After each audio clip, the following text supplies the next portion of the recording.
Hey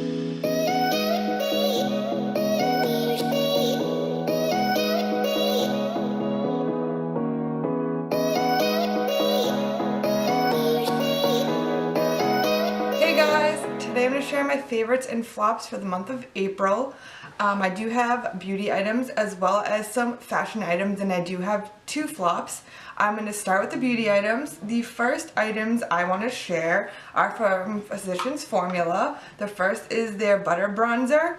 They came out with two more shades of their butter bronzers. They came out with one in deep bronzer, which is this one, so it's a bit darker than the original butter bronzer. And then they also came out with a sunlight one. I haven't picked that one up, or a sun glow or something like that. And it's a bit, has more of like a, I wouldn't say orange tone, but it's a little bit of a different color tone. It looks really nice, and I'll probably pick that one up. But I did pick up the deep bronzer, and I actually really like this. I love the original, but it was never dark enough for me, just like my preference wise. I just like a little bit darker bronzer. So this one is a really good shade. It's not super dark, but it is noticeably darker than the original. So I've been wearing this non-stop. Once again, this is the Physicians Formula Butter Bronzer in Deep Bronzer. The other product from Physicians Formula I wanted to talk about is the Physicians Formula Butter Highlighter. My friend Lisa Alamode, I will link her info below, she was talking about how much she really loved the new butter highlighters, so I figured I would go and pick one up and try it out. It's very gorgeous highlighter. This one is in rose gold. I wouldn't say it's super rose gold on your skin. It kind of looks like, it looks more like gold to me, but it's like in the sense that it doesn't look pink on my skin. It's not super yellowy gold, which I love. It's such a pretty shade, and it lasts all day. It's definitely a more dramatic highlight, but I really love it, and I've been reaching for it the whole month. So yeah, I really have been happy with this. Once again, this is the Physicians Formula Butter Highlighter in the color Rose Gold. The next items are from the Pixie Pretties collection. I got the PR box, which came with all the collections from Dolce Candy, Chloe Murillo, and Whaley. But I do have some favorites from the collection, and I wanted to share those. My first favorite from the collection is the Pixie Chloe Murillo lip icing in the color Cake. It's such a pretty lip product. I wish it was this gold as it looks in the tube, but it's actually more of a clear gloss, and what I love about it is it smells amazing and it feels like butter on your lips. It's unlike any lip gloss I've ever tried. I'm usually not a fan of lip glosses, but I really like this, and I hope they come out with more colors that have actual more pigment to the product. This is just kind of like a sheer glittery, shimmery gloss, but it feels great on the lips. It doesn't feel chunky with the glitter, and I just literally reach for this all week long, so I just leave it in my bag. Once again, this is the Pixie and Chloe Murillo collab, and it's the lip icing in Cake.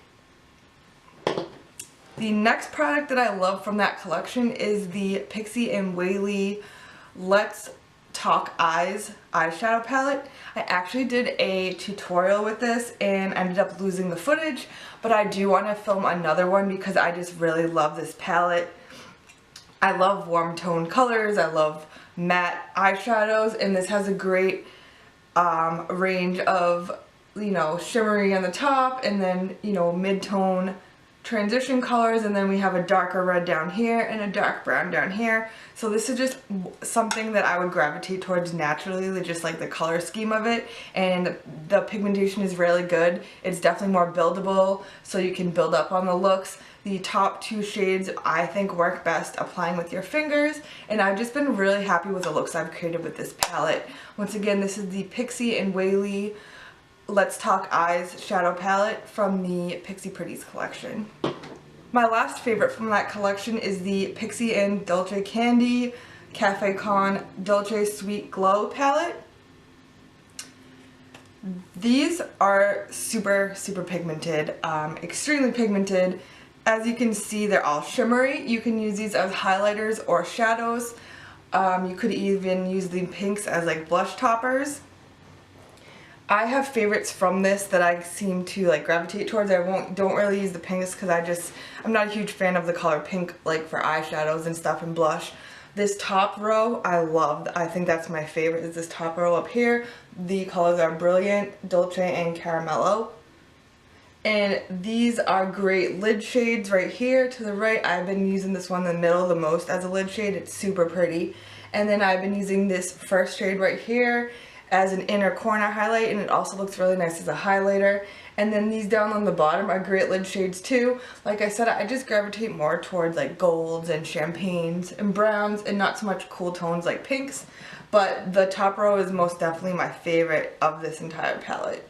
Once again, this is the Pixie and Dolce Candy Cafe Con Dolce Sweet Glow palette.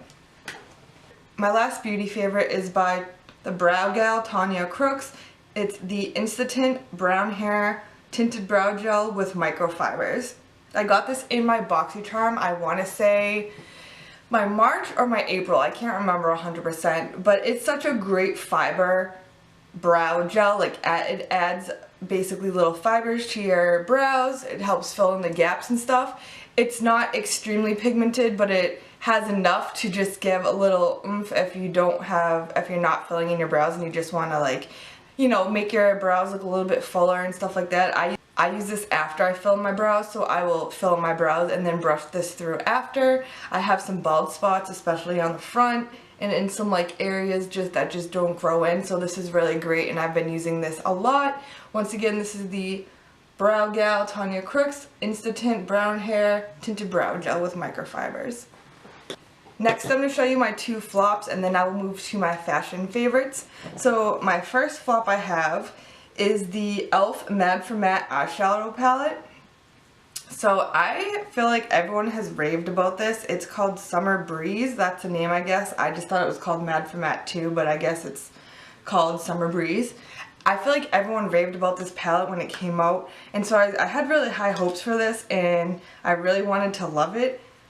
But I just feel like these shadows are not pigmented enough for my liking. Like, even when I use it over and over again, I feel like I just don't build up the color that I really want. So I was kind of disappointed in that sense, is it just, like, they aren't pigmented enough. And so I don't know if I just got a bad palette or if people just overhyped it. I just don't know. It just doesn't work for me. It's not pigmented enough, so I would probably be passing this on to someone. Once again, this is the e.l.f. Mad for Matte eyeshadow palette in Summer Breeze. The other flop, unfortunately, is also e.l.f. This is their Aqua Beauty palette in Island Breeze. I had really high hopes for this. These colors are actually beautiful. And it's not so much that they don't work, because they do look really nice on your eyes. So they're super similar to the ColourPop Super Shock shadows in terms of formula, consistency, and pigmentation. The issue is I feel like they don't perform as well, meaning they look great on your eyes, but they crease, they fade, and they just don't stay. They don't have the staying power that the Super Shock shadows have. So that's what disappointed me, is they're so pretty. I especially love this left column right here. It's like a taupe, a bronzy, and then like a vibrant like olive yellow. I really liked it, but I just feel like after a couple hours they started to like crease, and just by the end of the day they did fade. They weren't like completely gone, but I have a ton of ColourPop Super Shock shadows and they don't crease at all. They don't fade, so I just prefer those, and I would rather buy one of those than this because of the performance. So once again, this is the e.l.f. Aqua Beauty Island Breeze palette. Next to my fashion favorites. The first is a jacket that I got from Fashion Nova. It's a leather moto jacket. I believe it's called the Harley jacket, and it's a green. It comes with like a belt around the waist and has cute detailing on the sleeves, like a zipper. And it's just a really cute jacket. I'll link it below. And I've really been loving this. And I love like moto jackets and stuff like that, and leather jackets. This one was like $40 and I used a coupon, so I think I got it for like $32, which is a really good deal. I just love the color and just all the details on the jacket. I got it in a medium. It's a little tight when I zipper it up, but I feel like it looks better when it's unzipped, and it's kind of cropped, so it's a little bit higher than a normal jacket, but I'm really loving this. My second fashion favorite is this layered necklace from Browgal. I believe it's called the Amber Y-chain necklace. It has 3 layers. I have this in gold. It was one of my favorites back in the fall when I originally purchased it, and then they came out with a silver version of it, and I just love the gold so much that I decided to pick up the silver. It was on back order, or pre-order rather, for quite a while, so I finally got it and I've been wearing it non-stop. So I'm just loving this necklace. Once again, this is the Amber Y-chain necklace by Browgal. So those were all my favorites and flops for the month of April. I hope you guys enjoyed this video. If you have any questions, comments, or concerns, post it down below. If you like this video, give it a thumbs up, and until next time, thanks guys, bye!